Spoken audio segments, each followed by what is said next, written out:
The Boscombe Valley Mystery. We were seated at breakfast one morning, my wife and I, when the maid brought in a telegram. It was from Sherlock Holmes and ran in this way: "Have you a couple of days to spare? Have just been wired for from the west of England in connection with Boscombe Valley tragedy. Shall be glad if you will come with me. Air and scenery perfect. Leave Paddington by the 11:15. "What do you say, dear?" said my wife, looking across at me. "Will you go?" "I really don't know what to say. I have a fairly long list at present." "Oh, Anstruther would do your work for you. You have been looking a little pale lately. I think that the change would do you good, and you are always so interested in Mr. Sherlock Holmes' cases." "I should be ungrateful if I were not, seeing what I gained through one of them," I answered.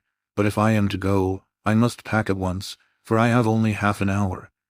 My experience of camp life in Afghanistan had at least had the effect of making me a prompt and ready traveler. My wants were few and simple, so that in less than the time stated I was in a cab with my valise, rattling away to Paddington Station. Sherlock Holmes was pacing up and down the platform, his tall, gaunt figure made even gaunter and taller by his long gray traveling cloak and close-fitting cloth cap. "It is really very good of you to come, Watson," said he. "It makes a considerable difference to me, having someone with me on whom I can thoroughly rely. Local aid is always either worthless or else biased. If you will keep the 2 corner seats, I shall get the tickets." We had the carriage to ourselves save for an immense litter of papers which Holmes had brought with him. Among these he rummaged and read, with intervals of note-taking and of meditation, until we were past reading. Then he suddenly rolled them all into a gigantic ball and tossed them up onto the rack. "Have you heard anything of the case?" he asked. "Not a word. I have not seen a paper for some days. The London press has not had very full accounts. I have just been looking through all the recent papers in order to master the particulars. It seems, from what I gather, to be one of those simple cases which are so extremely difficult." That sounds a little paradoxical, but it is profoundly true. Singularity is almost invariably a clue. The more featureless and commonplace a crime is, the more difficult it is to bring it home. In this case, however, they have established a very serious case against the son of the murdered man. "It is a murder, then?"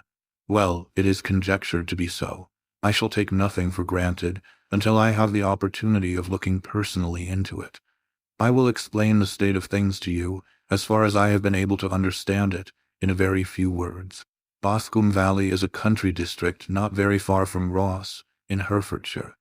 The largest landed proprietor in that part is a Mr. John Turner, who made his money in Australia and returned some years ago to the old country. One of the farms which he held, that of Hatherley, was let to Mr. Charles McCarthy, who was also an ex-Australian. The men had known each other in the colonies, so that it was not unnatural that when they came to settle down, they should do so as near each other as possible. Turner was apparently the richer man, so McCarthy became his tenant but still remained, it seems, upon terms of perfect equality, as they were frequently together. McCarthy had one son, a lad of 18, and Turner had an only daughter of the same age, but neither of them had wives living. They appear to have avoided the society of the neighboring English families and to have led retired lives, though both the McCarthys were fond of sport and were frequently seen at the race meetings of the neighborhood. McCarthy kept 2 servants, a man and a girl. Turner had a considerable household, some half-dozen at the least. That is as much as I have been able to gather about the families. Now for the facts. On June 3rd, that is, on Monday last, McCarthy left his house at Hatherley about 3 in the afternoon and walked down to the Boscombe Pool, which is a small lake formed by the spreading out of the stream which runs down the Boscombe Valley. He had been out with his serving man in the morning at Ross, and he had told the man that he must hurry, as he had an appointment of importance to keep at 3. From that appointment he never came back alive. From Hatherley farmhouse to the Boscombe Pool is 1/4 of a mile, and 2 people saw him as he passed over this ground. One was an old woman, whose name is not mentioned, and the other was William Crowder, a gamekeeper in the employ of Mr. Turner. Both these witnesses deposed that Mr. McCarthy was walking alone. The gamekeeper adds that within a few minutes of his seeing Mr. McCarthy pass, he had seen his son, Mr. James McCarthy, going the same way with a gun under his arm. To the best of his belief, the father was actually in sight at the time, and the son was following him. He thought no more of the matter until he heard in the evening of the tragedy that had occurred. The two McCarthys were seen after the time when William Crowder, the gamekeeper, lost sight of them. The Boscombe Pool is thickly wooded round, with just a fringe of grass and of reeds round the edge. A girl of 14, Patience Moran, who is the daughter of the lodge-keeper of the Boscombe Valley estate, was in one of the woods picking flowers. She states that while she was there she saw, at the border of the wood and close by the lake, Mr. McCarthy and his son, and that they appeared to be having a violent quarrel. She heard Mr. McCarthy the elder using very strong language to his son, and she saw the latter raise up his hand as if to strike his father. She was so frightened by their violence that she ran away, and told her mother, when she reached home, that she had left the two McCarthys quarreling near Boscombe Pool, and that she was afraid that they were going to fight. She had hardly said the words when young Mr. McCarthy came running up to the lodge to say that he had found his father dead in the wood, and to ask for the help of the lodge-keeper. He was much excited, without either his gun or his hat, and his right hand and sleeve were observed to be stained with fresh blood. On following him, they found the dead body stretched out upon the grass beside the pool. The head had been beaten in by repeated blows of some heavy and blunt weapon. The injuries were such as might very well have been inflicted by the butt end of his son's gun, which was found lying on the grass within a few paces of the body. Under these circumstances, the young man was instantly arrested, and a verdict of willful murder having been returned at the inquest on Tuesday, he was on Wednesday brought before the magistrates at Ross, who have referred the case to the next assizes. Those are the main facts of the case as they came out before the coroner and the police court. I could hardly imagine a more damning case, I remarked.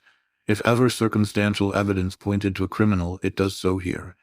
Circumstantial evidence is a very tricky thing, answered Holmes thoughtfully. It may seem to point very straight to one thing, but if you shift your own point of view a little, you may find it pointing in an equally uncompromising manner to something entirely different. It must be confessed, however, that the case looks exceedingly grave against the young man, and it is very possible that he is indeed the culprit. There are several people in the neighborhood, however, and among them Miss Turner, the daughter of the neighboring landowner, who believe in his innocence, and who have retained Lestrade, whom you may recollect in connection with the study in Scarlet, to work out the case in his interest.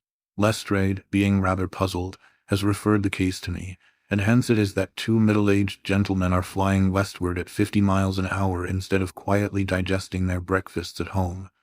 I am afraid, said I, that the facts are so obvious that you will find little credit to be gained out of this case. There is nothing more deceptive than an obvious fact, he answered, laughing. Besides, we may chance to hit upon some other obvious facts, which may have been by no means obvious to Mr. Lestrade. You know me too well to think that I am boasting when I say that I shall either confirm or destroy his theory by means which he is quite incapable of employing, or even of understanding. To take the first example to hand, I very clearly perceive that in your bedroom the window is upon the right-hand side, and yet I question whether Mr. Lestrade would have noted even so self-evident a thing as that. How on earth? My dear fellow, I know you well. I know the military neatness which characterizes you. You shave every morning, and in this season you shave by the sunlight. But since your shaving is less and less complete as we get farther back on the left side, until it becomes positively slovenly as we get round the angle of the jaw, it is surely very clear that that side is less illuminated than the other. I could not imagine a man of your habits looking at himself in an equal light, and being satisfied with such a result. I only quote this as a trivial example of observation and inference. Therein lies my nadir, and it is just possible that it may be of some service in the investigation which lies before us. There are one or two minor points which were brought out in the inquest, and which are worth considering. What are they? It appears that his arrest did not take place at once, but after the return to Hatherley Farm. On the inspector of constabulary informing him that he was a prisoner, he remarked that he was not surprised to hear it, and that it was no more than his deserts. This observation of his had the natural effect of removing any traces of doubt which might have remained in the minds of the coroner's jury. It was a confession, I ejaculated. No, for it was followed by a protestation of innocence. Coming on the top of such a damning series of events, it was at least a most suspicious remark. On the contrary, said Holmes, it is the brightest rift which I can at present see in the clouds. However innocent he might be, he could not be such an absolute imbecile as not to see that the circumstances were very black against him. Had he appeared surprised at his own arrest, or feigned indignation at it, I should have looked upon it as highly suspicious, because such surprise or anger would not be natural under the circumstances, and yet might appear to be the best policy to a scheming man. His frank acceptance of the situation marks him as either an innocent man, or else as a man of considerable self-restraint and firmness. As to his remark about his deserts, it was also not unnatural if you consider that he stood beside the dead body of his father, and that there is no doubt that he had that very day so far forgotten his filial duty as to bandy words with him, and even, according to the little girl whose evidence is so important, to raise his hand as if to strike him. The self-reproach and contrition which are displayed in his remark appear to me to be the signs of a healthy mind rather than of a guilty one. I shook my head. Many men have been hanged on far slighter evidence, I remarked. So they have, and many men have been wrongfully hanged. What is the young man's own account of the matter? It is, I am afraid, not very encouraging to his supporters, though there are 1 or 2 points in it which are suggestive. You will find it here, and may read it for yourself. He picked out from his bundle a copy of the local Herefordshire paper, and having turned down the sheet, he pointed out the paragraph in which the unfortunate young man had given his own statement of what had occurred. I settled myself down in the corner of the carriage and read it very carefully. It ran in this way. Mr. James McCarthy, the only son of the deceased, was then called and gave evidence as follows.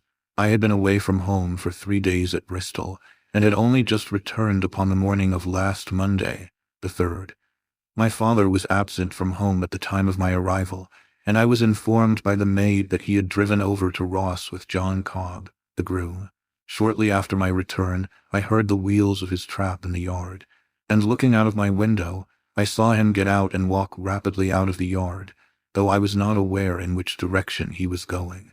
I then took my gun and strolled out in the direction of the Boscombe Pool, with the intention of visiting the rabbit warren which is upon the other side.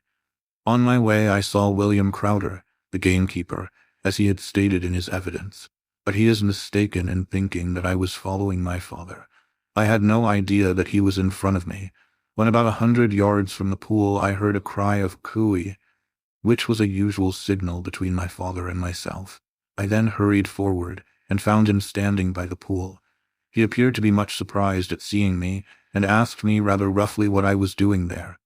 A conversation ensued which led to high words and almost to blows, for my father was a man of a very violent temper. Seeing that his passion was becoming ungovernable, I left him and returned towards Hatherley Farm. I had not gone more than 150 yards, however, when I heard a hideous outcry behind me, which caused me to run back again. I found my father expiring upon the ground, with his head terribly injured.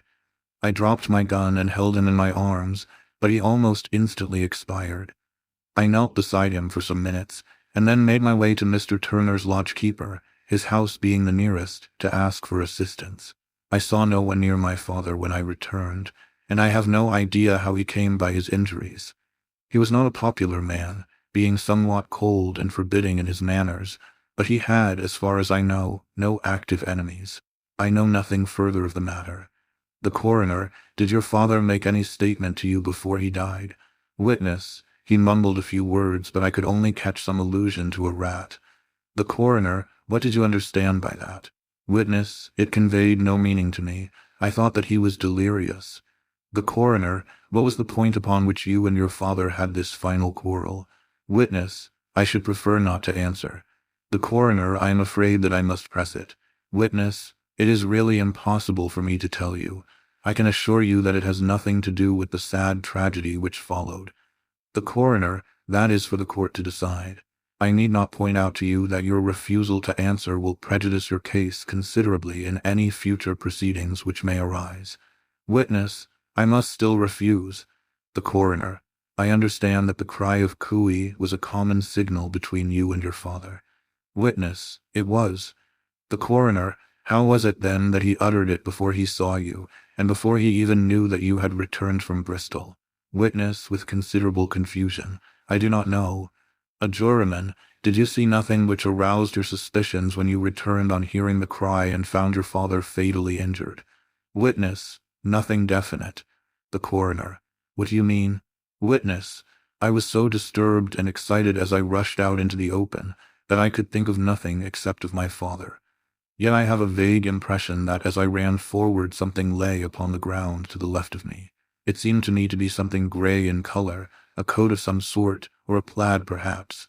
When I rose from my father I looked round for it, but it was gone. Do you mean that it disappeared before you went for help? Yes, it was gone. You cannot say what it was? No, I had a feeling something was there. How far from the body? A dozen yards or so. And how far from the edge of the wood? About the same. Then if it was removed it was while you were within a dozen yards of it. Yes, but with my back towards it. This concluded the examination of the witness. I see, said I as I glanced down the column, that the coroner in his concluding remarks was rather severe upon young McCarthy. He calls attention, and with reason, to the discrepancy about his father having signaled to him before seeing him, also to his refusal to give details of his conversation with his father, and his singular account of his father's dying words. They are all, as he remarks, very much against the son. Holmes laughed softly to himself and stretched himself out upon the cushioned seat. Both you and the coroner have been at some pains, said he, to single out the very strongest points in the young man's favor. Don't you see that you alternately give him credit for having too much imagination and too little? Too little, if he could not invent a cause of quarrel which would give him the sympathy of the jury. Too much, if he evolved from his own inner consciousness anything so outré as a dying reference to a rat, and the incident of the vanishing cloth.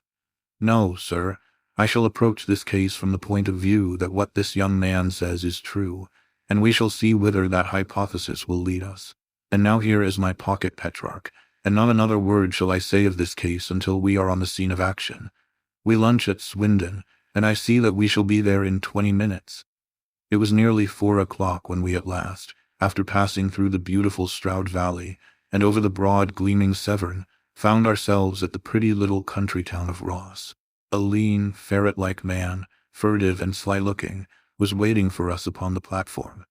In spite of the light brown dust coat and leather leggings which he wore in deference to his rustic surroundings, I had no difficulty in recognizing Lestrade, of Scotland Yard. With him we drove to the Hereford Arms, where a room had already been engaged for us. I have ordered a carriage, said Lestrade as we sat over a cup of tea. I knew your energetic nature, and that you would not be happy until you had been on the scene of the crime. It was very nice and complimentary of you, Holmes answered. It is entirely a question of barometric pressure. Lestrade looked startled. I do not quite follow, he said. How is the glass? 29, I see, no wind and not a cloud in the sky. I have a case full of cigarettes here which need smoking, and the sofa is very much superior to the usual country hotel abomination. I do not think that it is probable that I shall use the carriage tonight. Lestrade laughed indulgently. You have, no doubt, already formed your conclusions from the newspapers, he said. The case is as plain as a pikestaff, and the more one goes into it, the plainer it becomes. Still, of course, one can't refuse a lady, and such a very positive one, too. She has heard of you, and would have your opinion, though I repeatedly told her that there was nothing which you could do which I had not already done. Why, bless my soul, here is her carriage at the door. He had hardly spoken before there rushed into the room one of the most lovely young women that I have ever seen in my life. Her violet eyes shining, her lips parted, a pink flush upon her cheeks, all thought of her natural reserve lost in her overpowering excitement and concern. "Oh, Mr. Sherlock Holmes," she cried, glancing from one to the other of us, and finally, with a woman's quick intuition, fastening upon my companion, "I am so glad that you have come. I have driven down to tell you so. I know that James didn't do it. I know it, and I want you to start upon your work knowing it, too. Never let yourself doubt upon that point. We have known each other since we were little children, and I know his faults as no one else does, but he is too tender-hearted to hurt a fly. Such a charge is absurd to anyone who really knows him. I hope we may clear him, Miss Turner, said Sherlock Holmes. You may rely upon my doing all that I can. But you have read the evidence. You have formed some conclusion. Do you not see some loophole, some flaw? Do you not yourself think that he is innocent? I think that it is very probable. There now, she cried, throwing back her head and looking defiantly at Lestrade. You hear, he gives me hopes. Lestrade shrugged his shoulders. I am afraid that my colleague has been a little quick in forming his conclusions, he said. But he is right. Oh, I know that he is right. James never did it. And about his quarrel with his father, I am sure that the reason why he would not speak about it to the coroner was because I was concerned in it. In what way? Asked Holmes. It is no time for me to hide anything. James and his father had many disagreements about me. Mr. McCarthy was very anxious that there should be a marriage between us. James and I have always loved each other as brother and sister. But of course he is young and has seen very little of life yet, well, he naturally did not wish to do anything like that yet. So there were quarrels, and this, I am sure, was one of them. And your father? Asked Holmes. Was he in favor of such a union? No, he was averse to it also. No one but Mr. McCarthy was in favor of it. A quick blush passed over her fresh young face as Holmes shot one of his keen, questioning glances at her. Thank you for this information, said he. May I see your father if I call tomorrow? I am afraid the doctor won't allow it. The doctor? Yes, have you not heard? Poor father has never been strong for years back, but this has broken him down completely.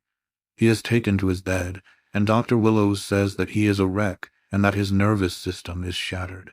Mr. McCarthy was the only man alive who had known Dad in the old days in Victoria. Ha, in Victoria, that is important. Yes, at the mines. Quite so, at the gold mines where, as I understand, Mr. Turner made his money. Yes, certainly. Thank you, Miss Turner. You have been of material assistance to me. You will tell me if you have any news tomorrow.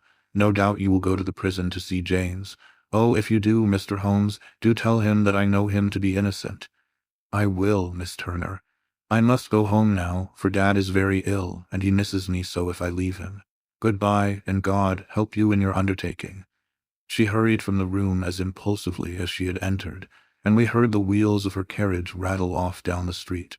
I am ashamed of you, Holmes, said Lestrade with dignity after a few minutes' silence.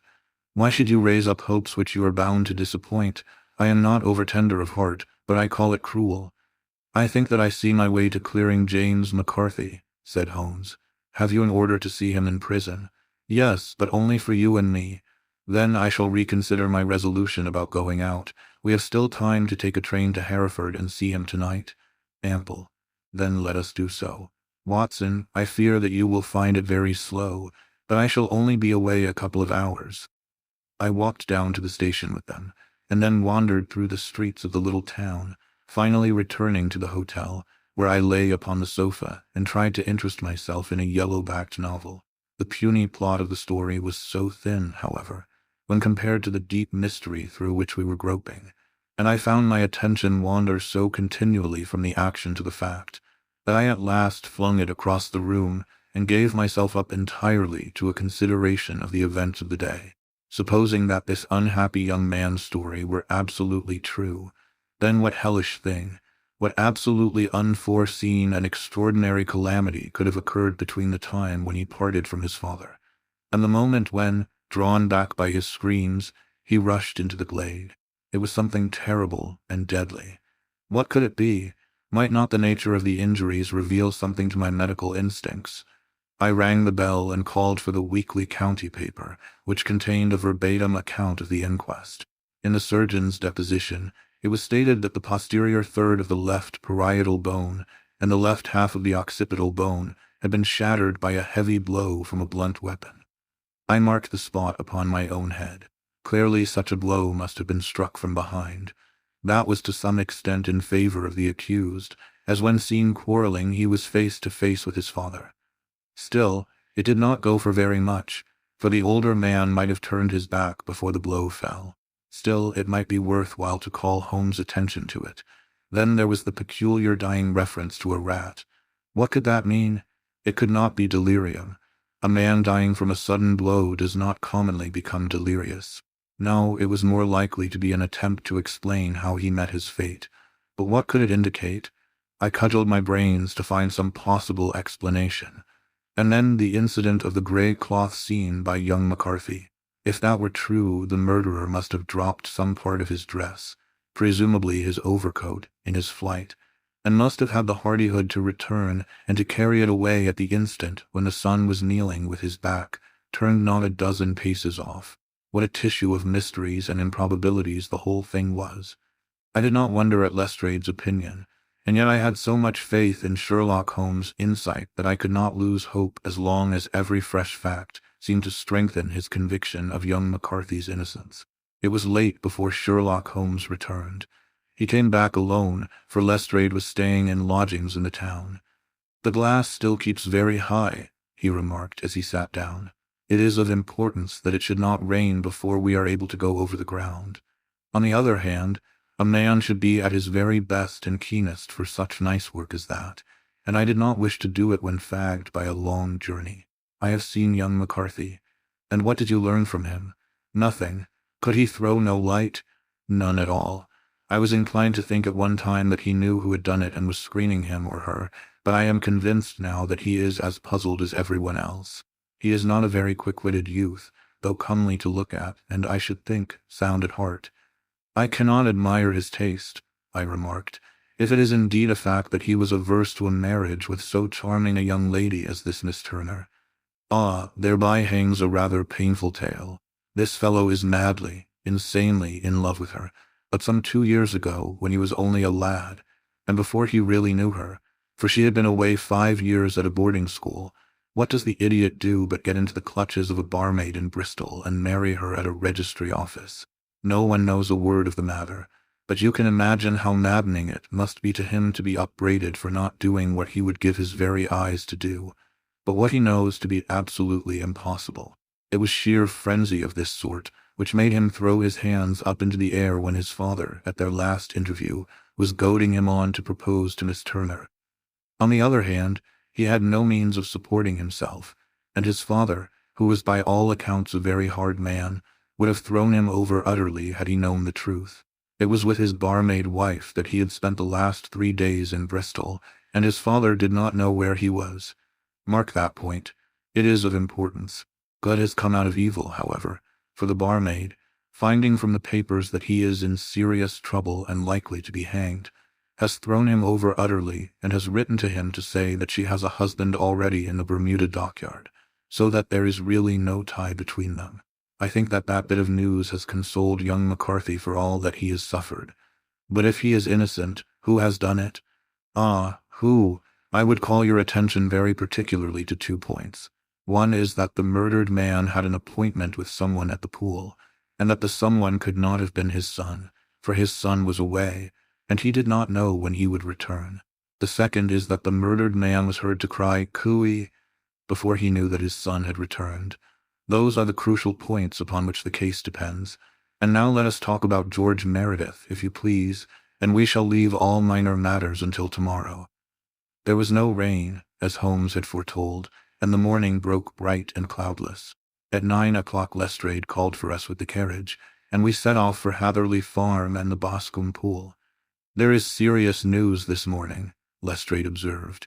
"It is said that Mr. Turner of the Hall is so ill that his life is despaired of." "An elderly man, I presume," said Holmes. "About 60, but his constitution has been shattered by his life abroad, and he has been in failing health for some time. This business has had a very bad effect upon him. He was an old friend of McCarthy's, and I may add, a great benefactor to him, for I have learned that he gave him Hatherley Farm rent-free." "Indeed, that is interesting," said Holmes. "Oh, yes, in 100 other ways he has helped him. Everybody about here speaks of his kindness to him.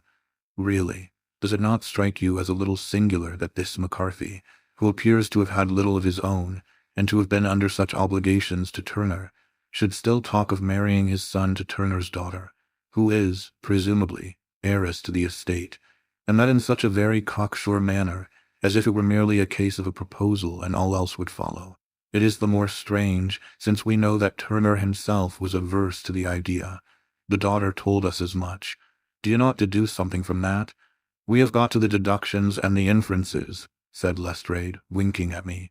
I find it hard enough to tackle facts, Holmes, without flying away after theories and fancies.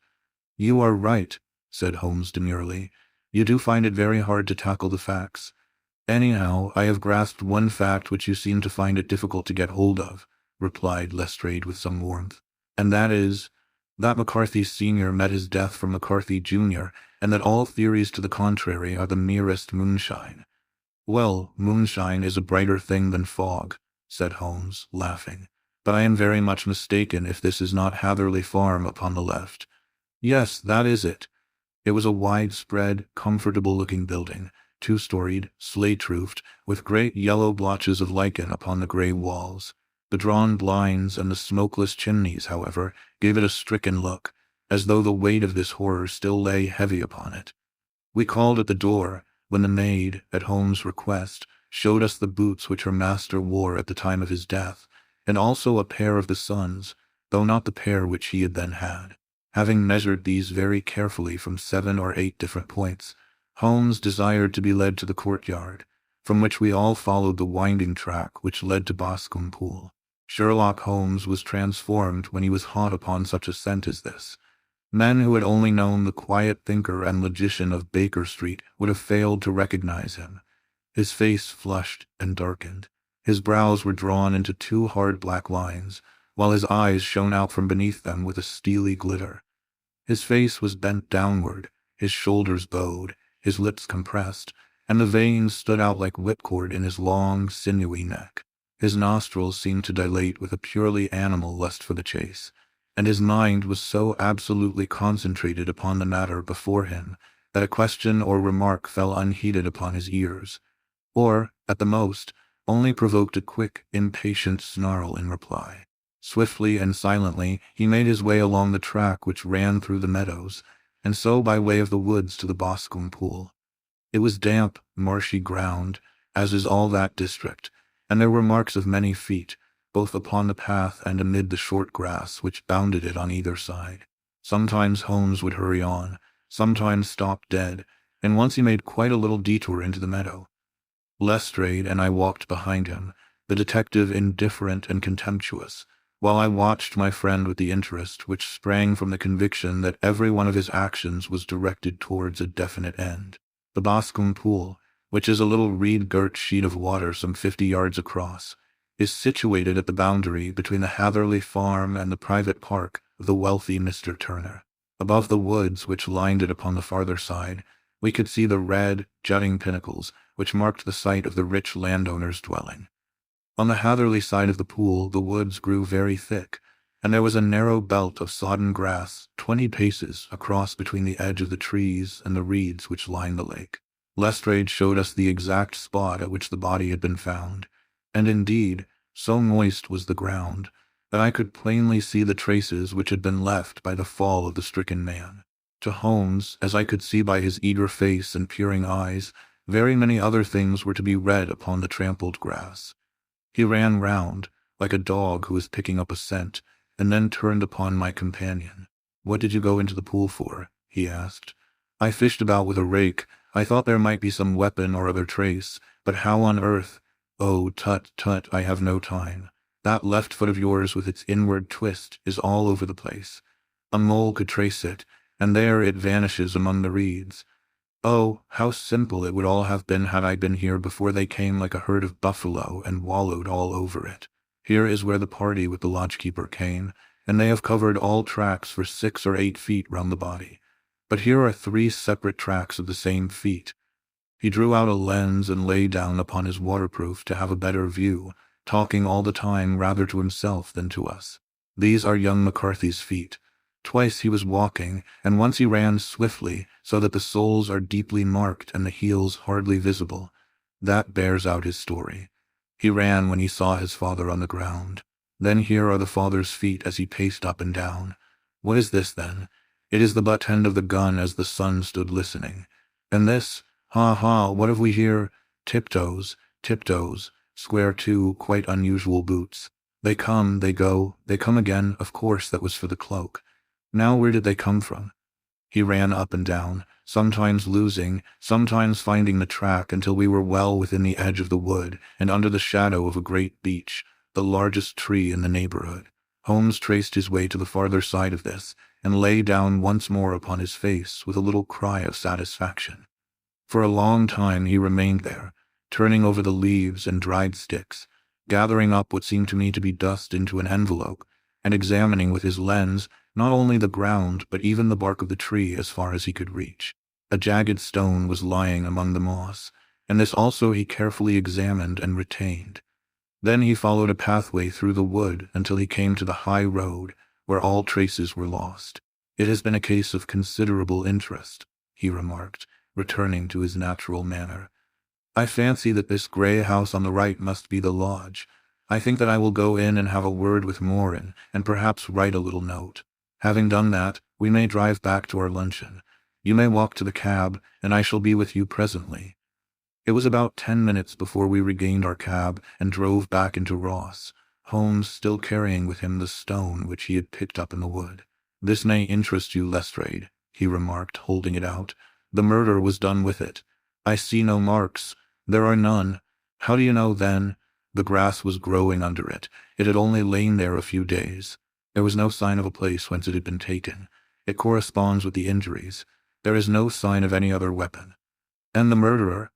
"Is a tall man, left-handed, limps with the right leg, wears thick-soled shooting boots and a grey cloak, smokes Indian cigars, uses a cigar holder, and carries a blunt penknife in his pocket. There are several other indications, but these may be enough to aid us in our search." Lestrade laughed.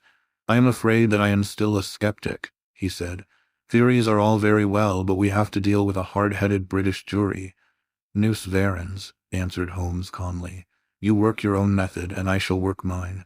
I shall be busy this afternoon, and shall probably return to London by the evening train." "And leave your case unfinished?" "No, finished. But the mystery, it is solved. Who was the criminal, then?" "The gentleman I describe." "But who is he?" "Surely it would not be difficult to find out. This is not such a populous neighborhood." Lestrade shrugged his shoulders. "I am a practical man," he said, "and I really cannot undertake to go about the country looking for a left-handed gentleman with a game leg. I should become the laughing-stock of Scotland Yard." "All right," said Holmes quietly. "I have given you the chance. Here are your lodgings. Goodbye. I shall drop you a line before I leave." Having left Lestrade at his rooms, we drove to our hotel, where we found lunch upon the table. Holmes was silent and buried in thought, with a pained expression upon his face, as one who finds himself in a perplexing position. "Look here, Watson," he said when the cloth was cleared. "Just sit down in this chair and let me preach to you for a little. I don't know quite what to do, and I should value your advice. Light a cigar and let me expound." "Pray do so." "Well, now, in considering this case, there are 2 points about young McCarthy's narrative which struck us both instantly, although they impressed me in his favor and you against him. One was the fact that his father should, according to his account, cry cooey before seeing him. The other was his singular dying reference to a rat. He mumbled several words, you understand, but that was all that caught the son's ear. Now from this double point our research must commence, and we will begin it by presuming that what the lad says is absolutely true. What of this cooey, then? Well, obviously it could not have been meant for the son. The son, as far as he knew, was in Bristol. It was mere chance that he was within earshot.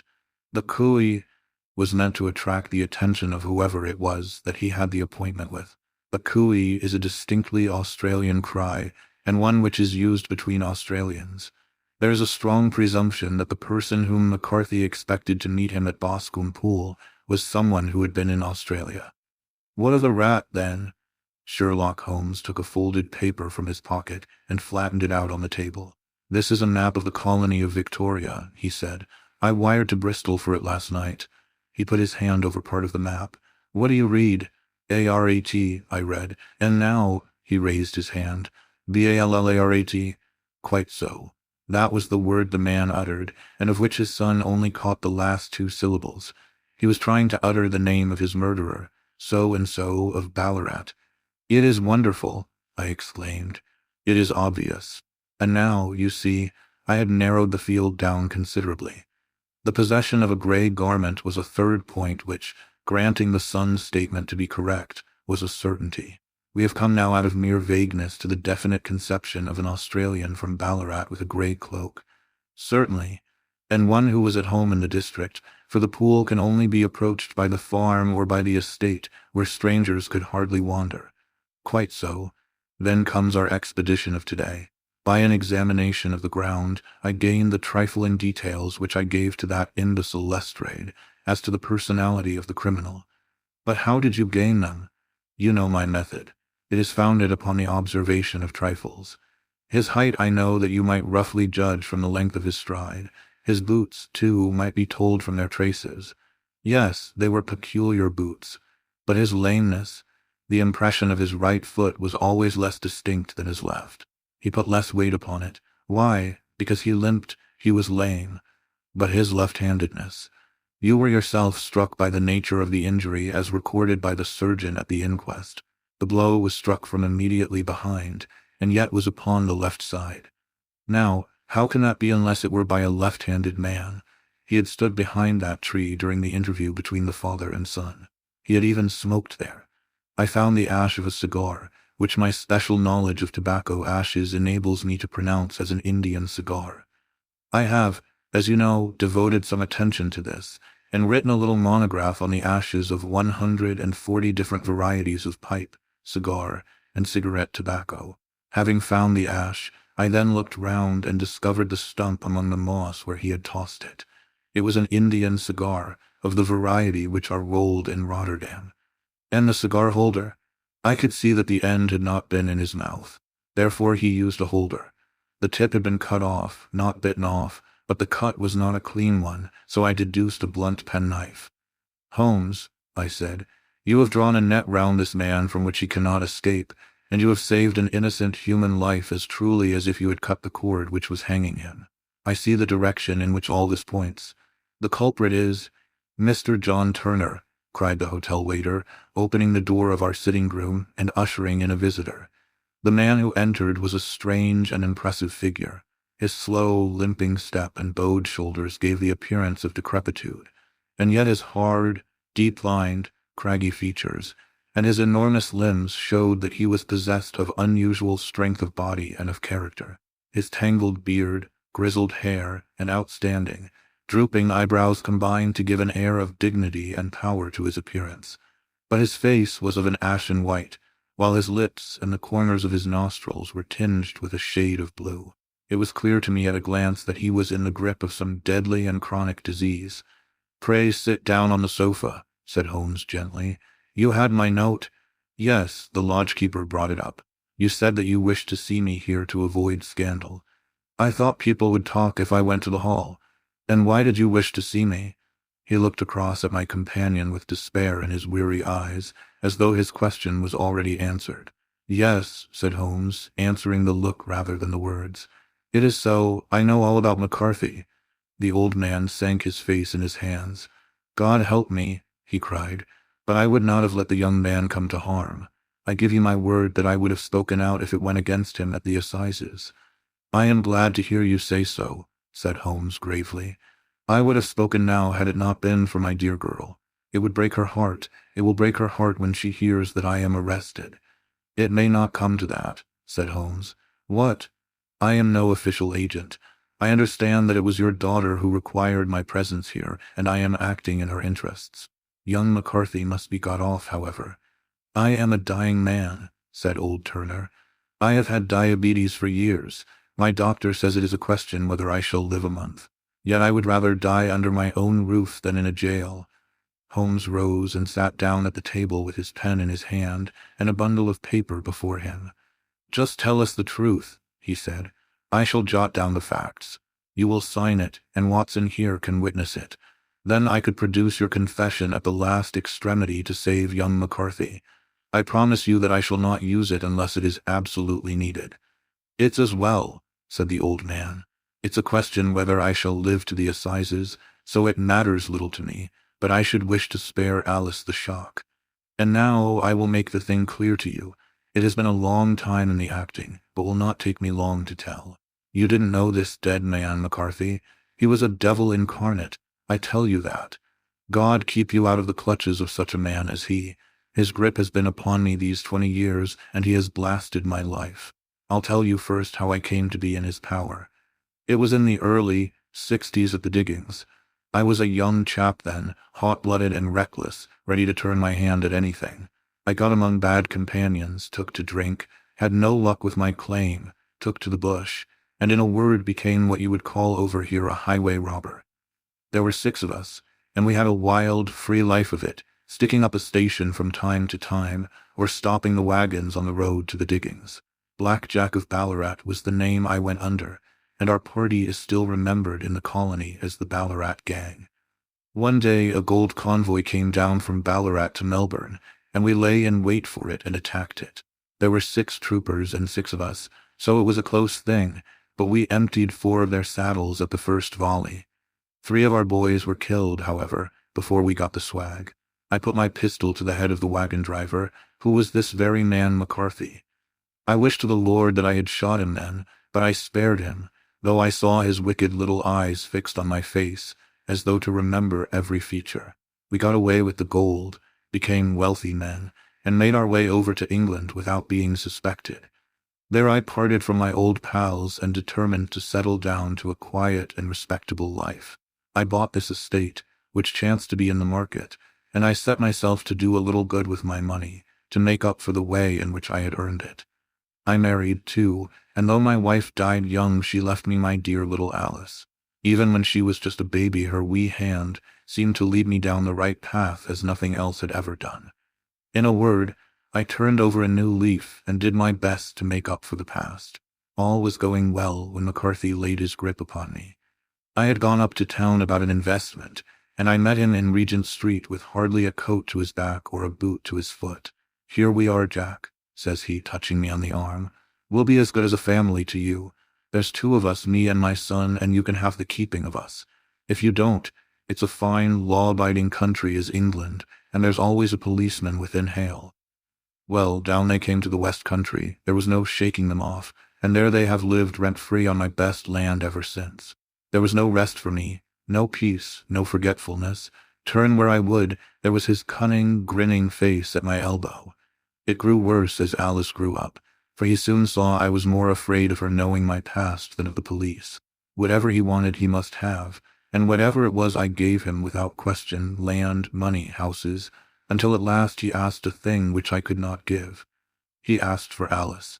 His son, you see, had grown up, and so had my girl, and as I was known to be in weak health, it seemed a fine stroke to him that his lad should step into the whole property.